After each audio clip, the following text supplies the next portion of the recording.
Um, Good afternoon, everybody. I know some people are just trickling in. Welcome to the impact of social media in the CLD sector session today at the Scottish Learning Festival. Just as a reminder, before we start, some of the kind of key elements of this session that is also being recorded for public viewing, so it will be shown at a later stage for anybody that can't make it today. Please make sure your microphone's off and not speaking to avoid any sort of background noise. And the chat pane is also there and open for anybody to communicate with ourselves as we kind of go along.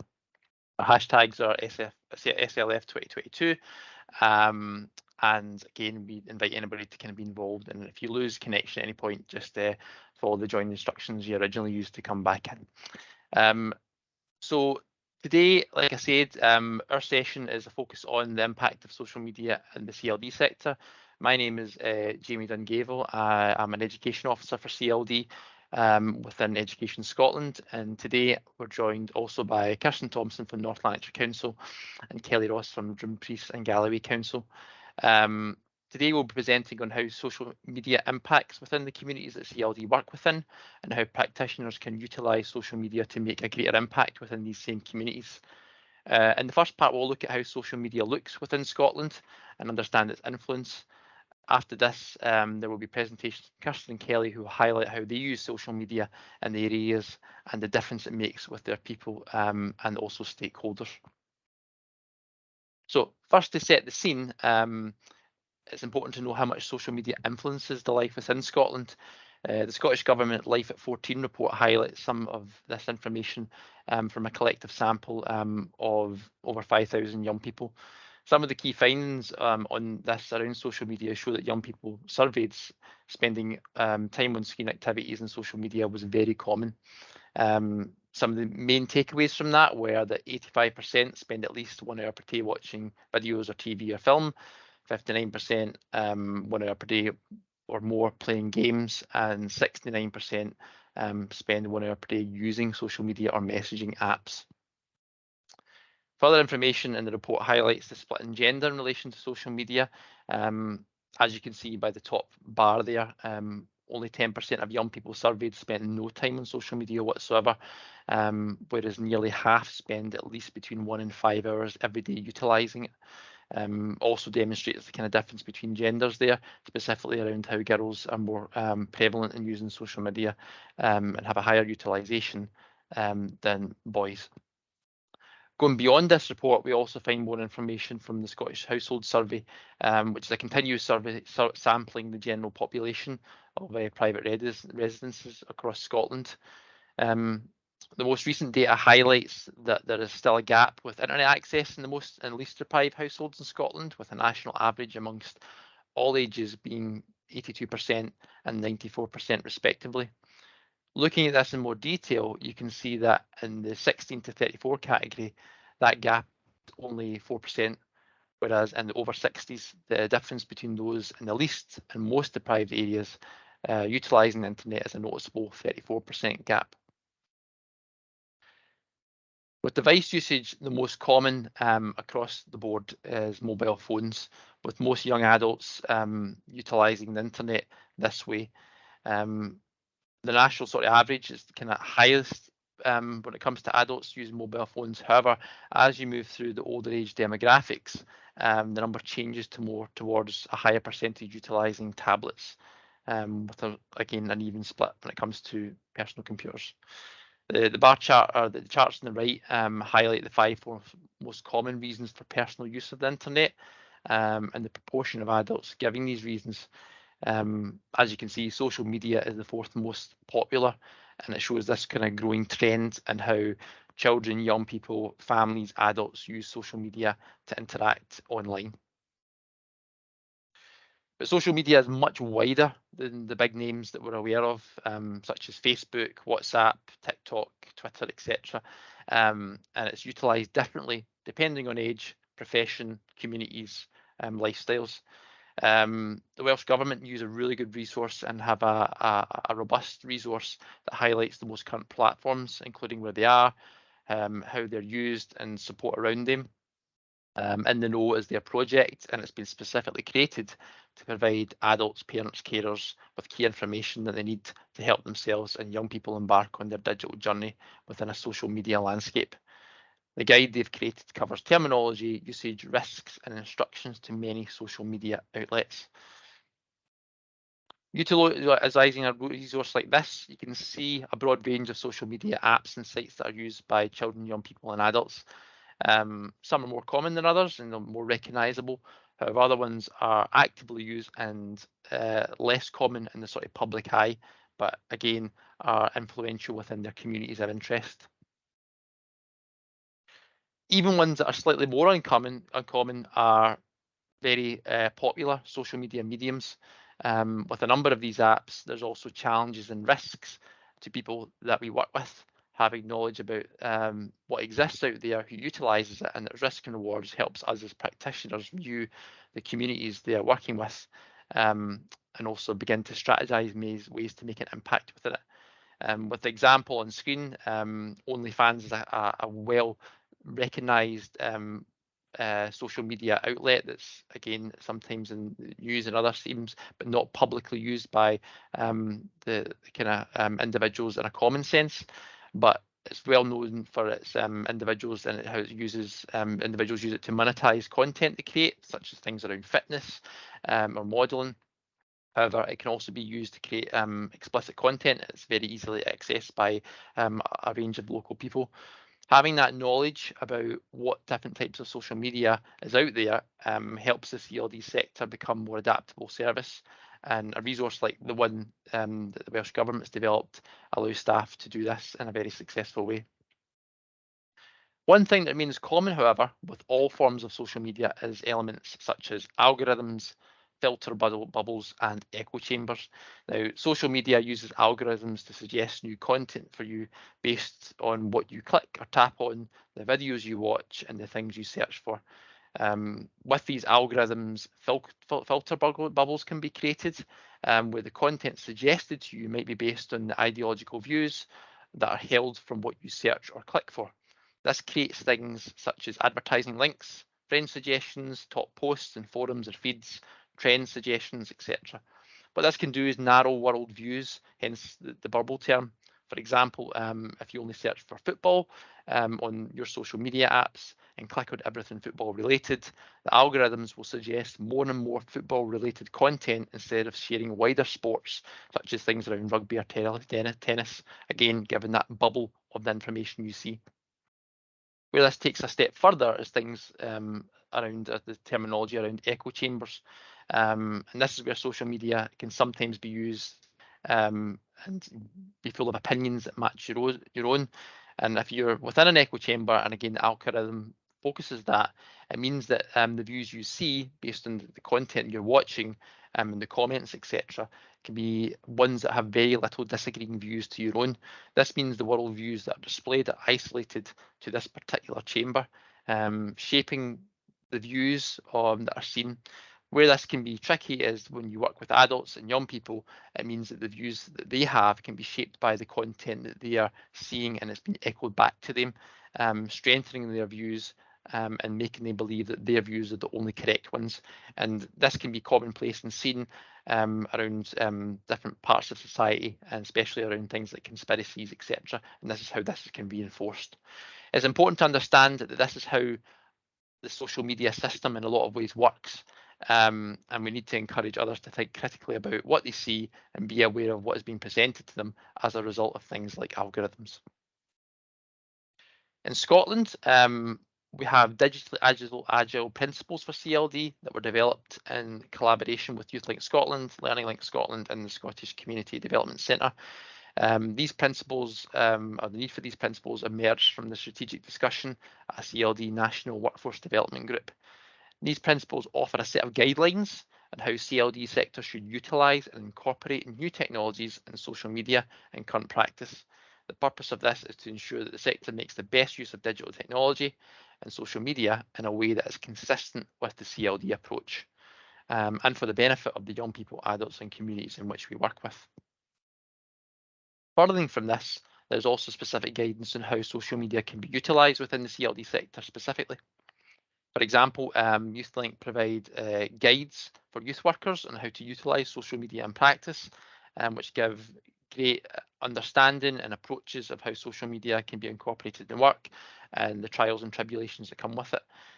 Although this one's specifically for youth work, a lot of the messages can be carried towards the wider CLD sector, and there's other resources that also exist out there. So with that in mind, we need to think about how social media is utilised by communities to reflect the work that we do and where the need is, and how CLD as a service responds to this and provides the maximum impact. Some of the reflective points focus on things such as many young people and adults access internet through apps and not web browsers. Links that are shared and posted are often the ways individuals access specific information sources. Most young people watch full videos for information instead of text-based sources.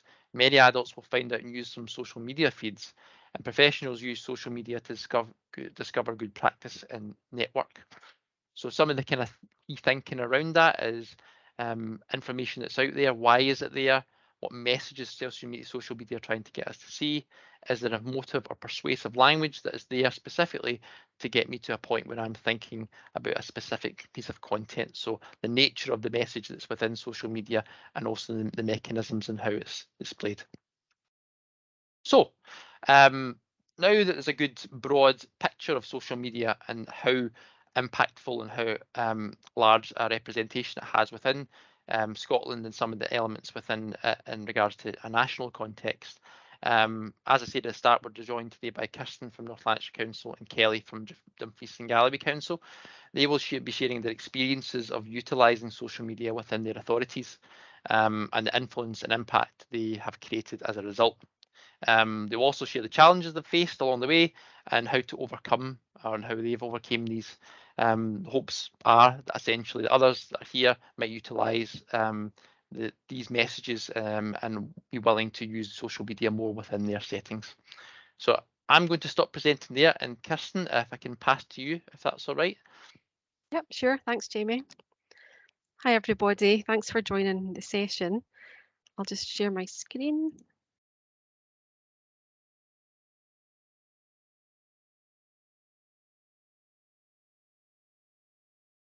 Hopefully everybody can see that okay.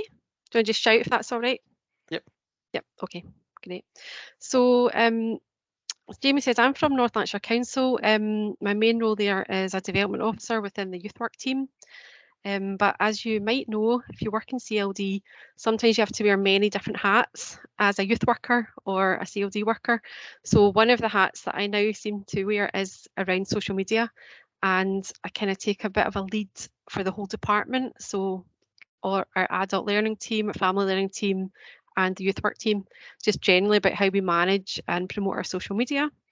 So see, I'm no mean an expert in this, but Jamie said the social media was quite good, so I'll take his word for it. And I'll just talk you through our approach in North Lanarkshire. So how do we think about why we use social media? And this is what I came up with.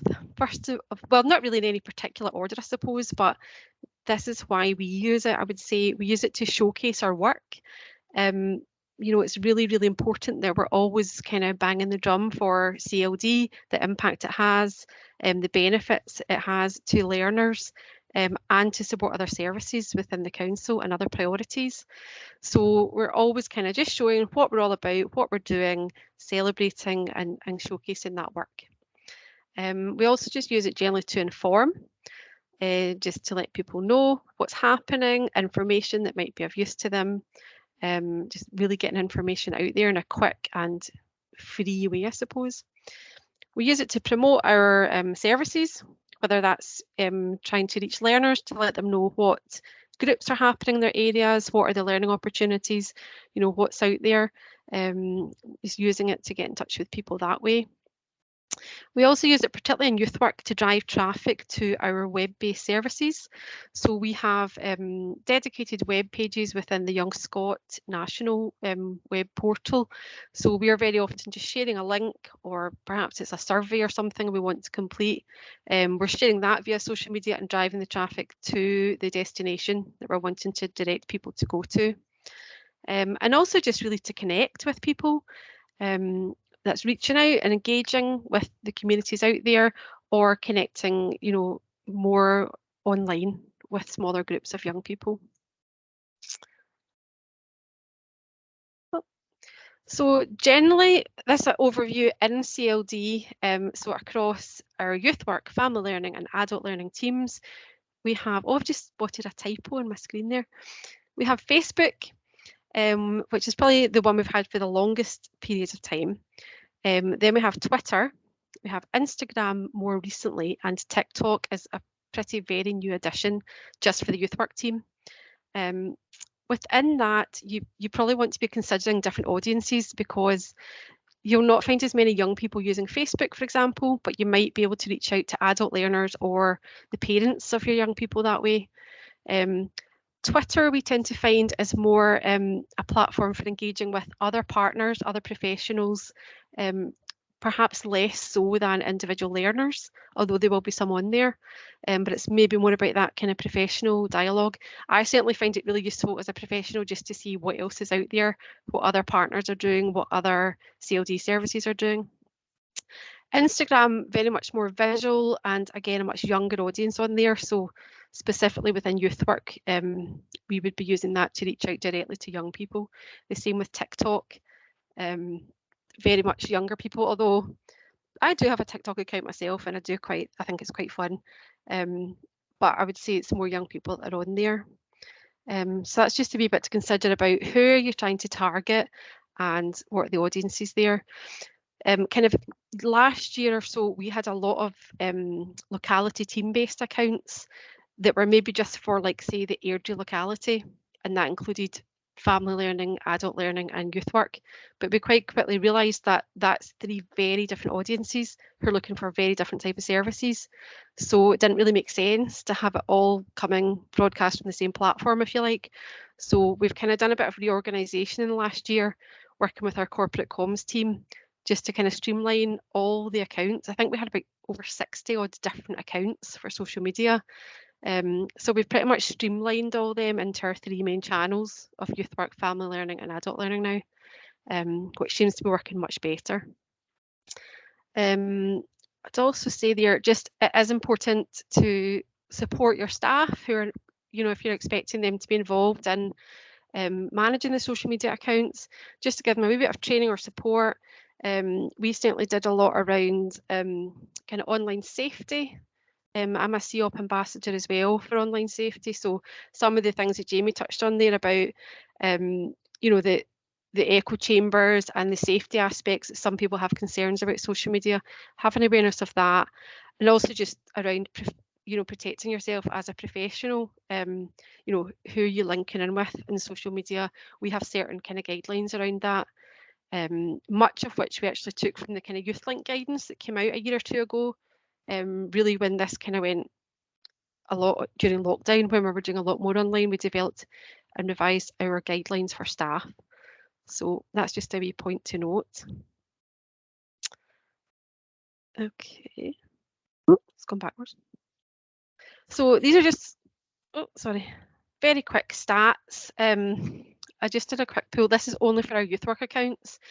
So roughly in the last 28 days, these are coming up. That's how many people are liking and following our page and what the reach has been like in the last month. Same for Twitter, which is probably our most popular account with over 4,000 followers. We've had, there you go, 37.5 tweet impressions in the last month. So that's kind of how many times our tweet has appeared in someone's timeline. There are analytic tools within each of the platforms where you can go in and analyse, even down to the individual post, how many people saw it, how they interacted with it and all of that stuff. But I'm not going into much detail on that just now. TikTok is really new. We've only got about 20 videos on there. It's only really been up and running for a month or 2. But it's slowly growing. The followers are slowly growing, and we're getting kind of, some of the most popular videos are getting over 2,000 views and likes and things. And Instagram, again, is fairly new. It probably hasn't had as much attention from us as staff as some of the other platforms, but again, it's growing, and we'll probably do a lot more around that. So I don't really have anything to compare that with. I don't know if these are good stats or not, but I can certainly over the year or two see a steady growth in terms of our engagement online.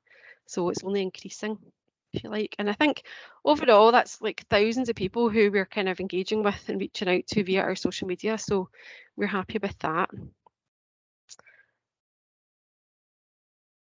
Okay, so just sort of talk about each channel individually. Briefly, we have the Twitter accounts, we have our 4 channels, youth work, family learning, adult learning, and actually a Gaelic dedicated channel for our Gaelic learning. So we have those there. If you want to give any of them a follow, please do. On Facebook, we have similar, the 4 channels, one for each of the kind of streams, including Gaelic. And just a wee mention for Facebook groups, as well as having your page, which you can kind of be sharing information on. We quite often use Facebook groups. You might be a member of some of these yourself. So that's very much interest based. So very much a kind of focus and a good way to communicate and share information with that. Maybe it's a group of learners. For example, we have our Gaelic learners group, or it could be a group of parents from a family learning group. You can set up, kind of put your permissions on, make it private, and they can have group chats and messages and sharing information within that. So we do find that quite a useful approach. We've also had some success doing online events. So this one here was called the Big Camp Out. It happened during lockdown.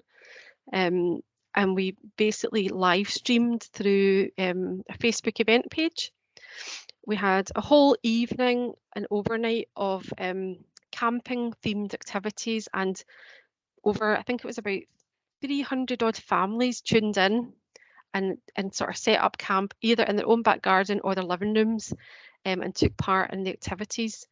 So we had like loads of different presenters, loads of activities like cook-alongs or sing-along or whatever it was. And that was really, really successful. So we've done a couple of other things. We did a Halloween kind of thing last year as well, and we'll probably do more of that. But again, it's just a really nice way to engage with people. Again, it worked particularly well during lockdown because people were in their houses and couldn't come out face to face as normal. But even still, I would suggest it's quite a good way to get people involved, especially if your authority areas, you know, quite large scale and people can't always easily travel around. Just a wee mention for Instagram. I think it's really only the youth work team that are running Instagram just now. Much more visual. You get the chance to make some kind of nice graphics or share photographs on there, and you can do reels as well, kind of short film clips and things. So that's quite a good one. And more organisations I'm noticing are on Instagram, so it's a good way to connect. And we have TikTok, as I say, fairly new channel for us. A while back, I think the local authority was kind of a bit unsure about TikTok, but more recently they've sort of embraced it and said, absolutely, it's the best way to reach out to a young audience. So go ahead and set up an account, which we did. And on all of these accounts, we have several members of staff who are like administrators. So they have the login details and they all sort of contribute to them. The good thing about TikTok, all the channels as well, but in particular TikTok, we're getting young people to create the content. So they're kind of leading the way on that and doing, whether it's dances or whatever it is they're doing, they're making the films and we're uploading them. Sometimes we do like Twitter takeovers where we give a young person the login and basically say, right, you're running the Twitter account for this event or for the day or whatever it is. And that gives them experience as well, and lets them kind of use their own voices, if you like. So it's a good way to do it. So as I mentioned at the beginning, one of the things we're really keen to do is celebrate successes. So whether it's you know, people holding up their certificates that they've got an SQA or one of our youth awards or something, that showcasing young people out and about in the community doing positive things, anything about our staff, whatever it is, it's a great way to do that. And I think it's really important to remember kind of who's watching. So we often get a lot of likes or retweets or shares from you know, senior managers, or it could be elected members within the authority, as well as the young people themselves. So again, in terms of raising the profile of CLD and sharing all that good practice, I think it's an excellent way to do that. Another fairly straightforward use of social media is about information provision. So it's really quick, it's free, it's instant, whether it's saying where to go for help or just a quick message saying, look, the youth club's cancelled tonight, let people know. Whether there's a new event happening, you want to engage new people and get them involved, or just general information, it's a really good way to do that. And I wouldn't say it's going to replace any of your other information streams. You know, it's still worthwhile maybe putting a poster in the community centre or a newspaper, whatever it is. But social media is certainly much more direct and can reach a much wider audience. You never know who's seen it and who just might then say to someone else, oh, did you hear about that? It's happening. So it's good for that. Just quickly to mention accessibility. One of our young people, Emma, she's a member of the Youth Parliament for Cumbernauld and Kilsyth, and she is running her own campaign just now called Assess Your Access.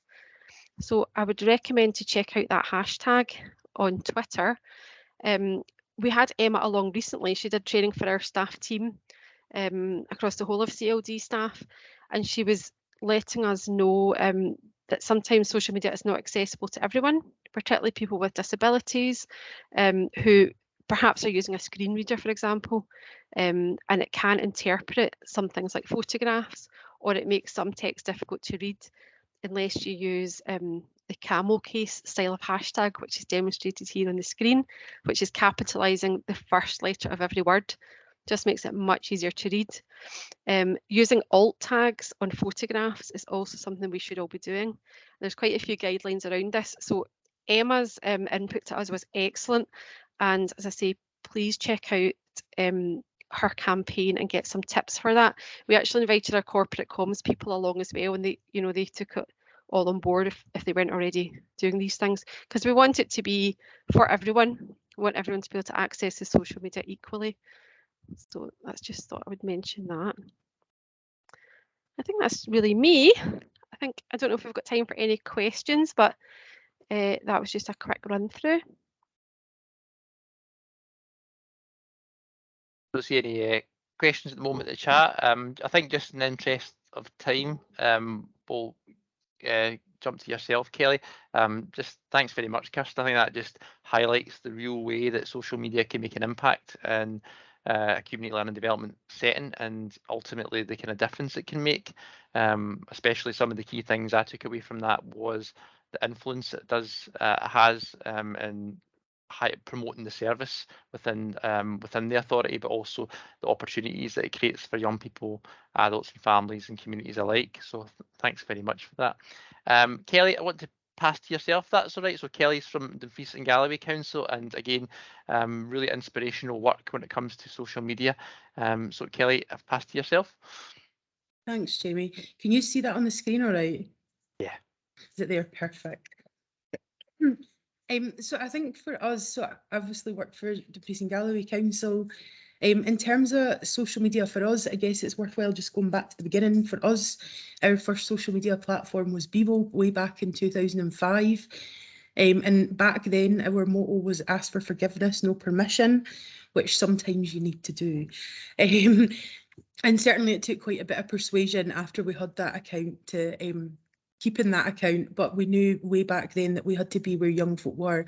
And as the first major social media platform, that was really where we started to see young folk accessing that. Between 2005 and March 2020, we added to that. So we got a Facebook account, we got a Twitter account, we had an Instagram account.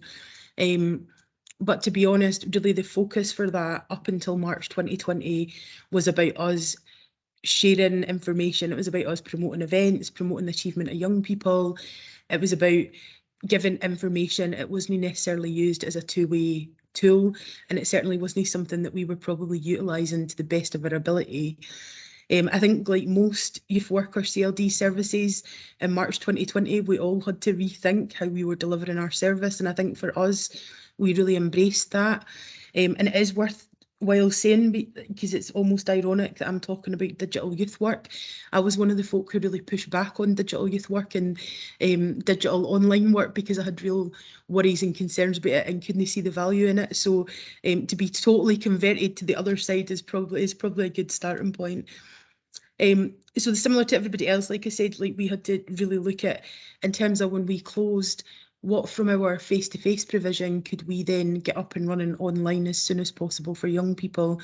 And we knew that we needed to adapt things, we knew that we had to change things, and that was what we done. We looked at our whole service and said, what is the priority and what can we deliver? So we downloaded a Zoom account, as I think most organisations did. And one of the first challenges that we faced was that as a council, we were then told we couldn't use Zoom to deliver that. But after a number of meetings, we were able to continue that. But we were then able to start creating a range of programmes. So some of the things that we started doing was things like having a chat with young folk, drop in, like your traditional youth drop-in sessions, come on and have a cuppa with us and talk to us about what's going on. Creative art projects where young folk were able to come online and take part in projects. One of the things that we also became aware of at the very beginning was that it was fine for young people who had access to digital technology, but not every young person had, first of all, access to internet or the devices they needed.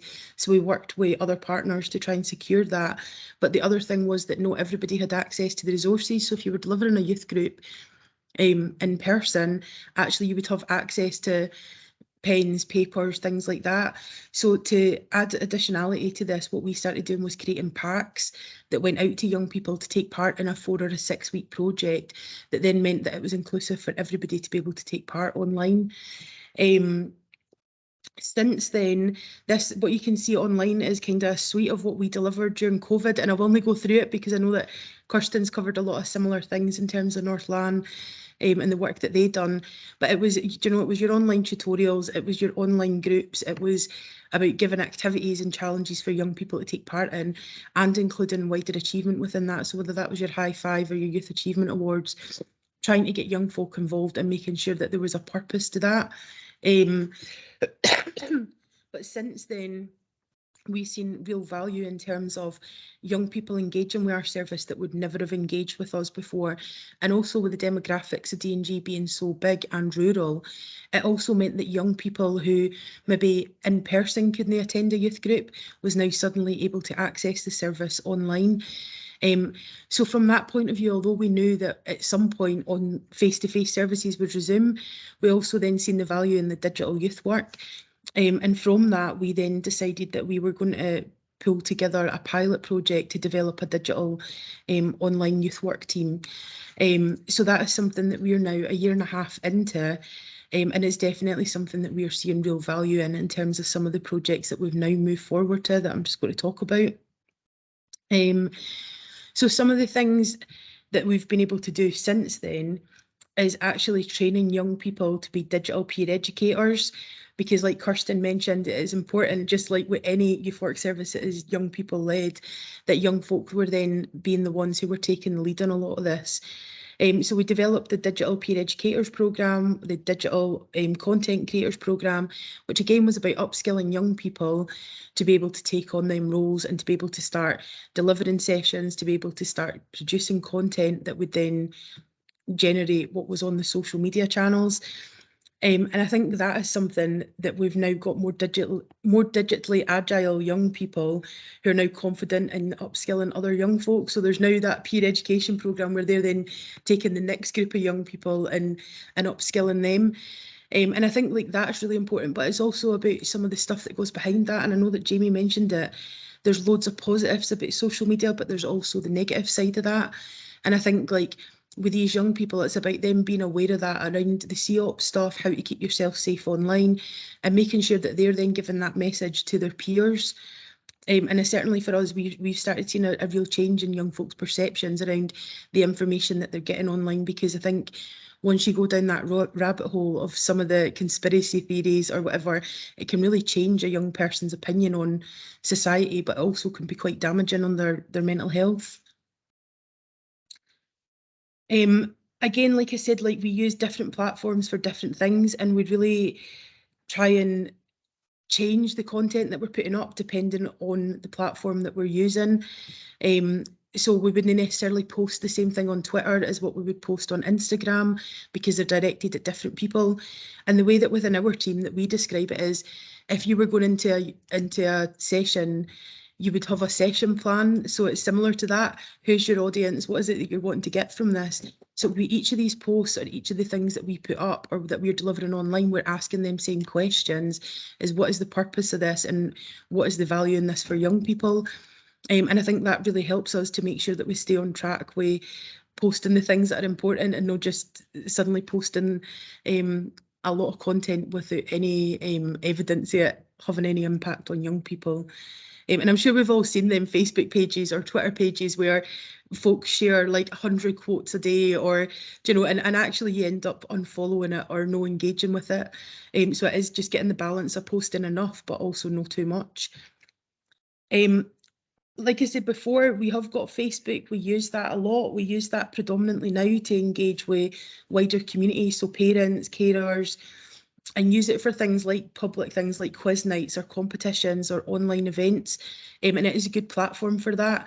But one of the things that we would always say with Facebook, didn't ever post anything on that or deliver a group on that you wouldn't be comfortable being on the front newspaper, on the front of your local newspaper, because it doesn't necessarily have the security surrounding that of confidentiality and stuff.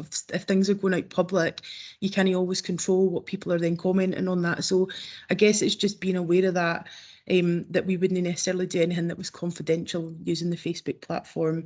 But it is a great platform for getting information out. And we certainly have been contacted by, again, more parents than what we would normally be, just because we're using that channel. Kirsten mentioned it before, Twitter is a great platform in terms of engaging with partners, engaging with local elected members. And we certainly see the value in that in terms of actually influencing how people view youth work and the work that young people are doing. Because again, most people, and I'm assuming that this is in most local communities, you'll see newspaper articles where it's talking about antisocial behaviour, or it's talking about things where things haven't gone right for young people, but actually being able to fill a Twitter feed full of all the positive things that young folk are doing within their communities really helps to just balance that and make people realise there's a lot of good work that young folk are doing. In terms of Instagram, TikTok and Snapchat, they're the platforms that we predominantly use now around young people, and a real focus on youth information. One of the examples that I talk about a lot at the minute is within Dumfries and Galloway, we had a high number of deaths over the past few years around open waters and rivers, which they're doing a lot of work around. So we've teamed up with the local fire and rescue service and the local lifeboat station to develop a suite of resources that have been going out that haven't just been getting to young people, but a whole range of people on TikTok in particular. And actually this year we've seen a decrease in the number of incidents relating to young people. We can't take credit and say that that is fully based on a TikTok video or the information that we've been putting out, but certainly we believe that it has been contributing. Because what we then do is, alongside putting that up on the social media platforms, we're then taking that media, so whether that's the video, and getting that around schools, making sure that that's getting displayed on the screens within schools at breaks and lunch times, and really sharing them messages. So I'm just actually going to play one of the videos, if it works, just to give you an idea of some of the stuff that the young folk have been creating.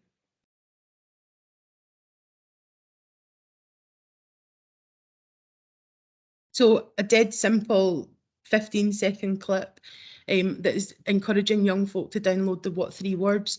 Again, for anybody who's rural or in urban areas, the What 3 Words is a really important app to have in terms of emergency services being able to locate you.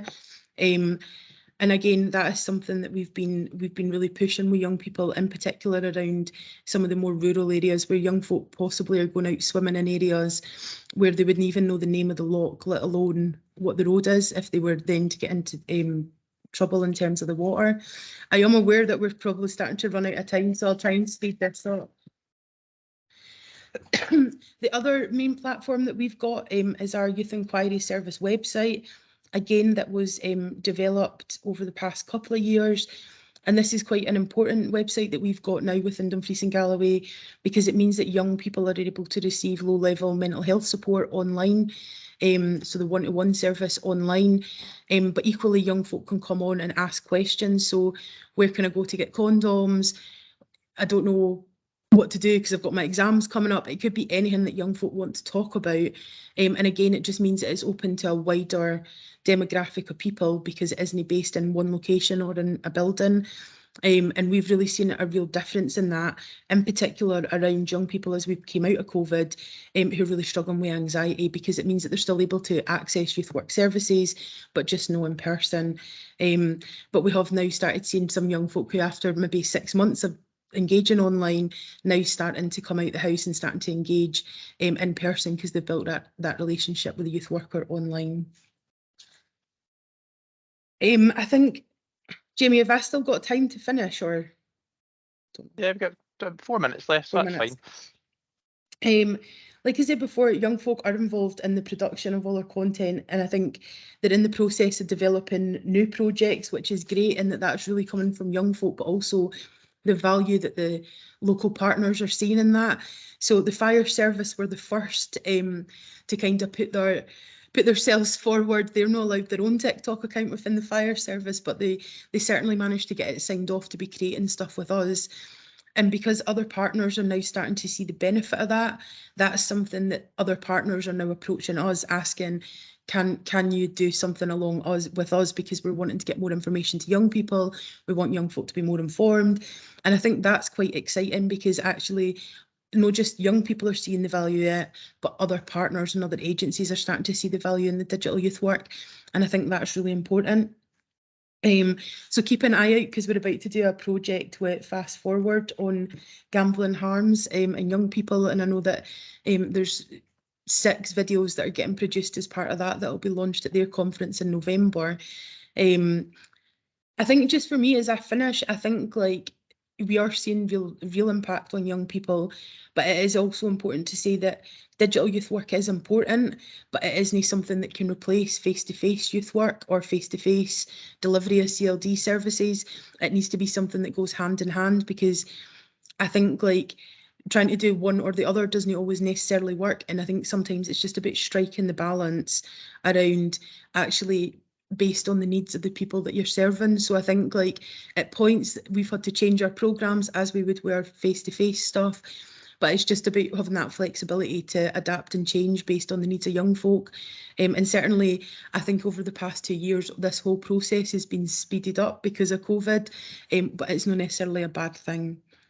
So I don't know if anybody's got any questions.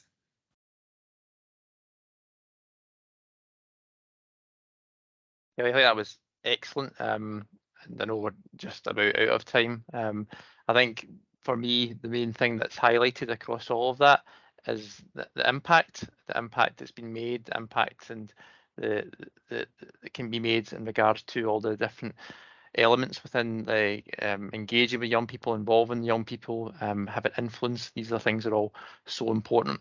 I'm just going to share my last wee slide here, and again it's just the details of everybody that was involved today. So it's got Kirsten's email and Kelly's email if you want to contact them and ask any questions specifically.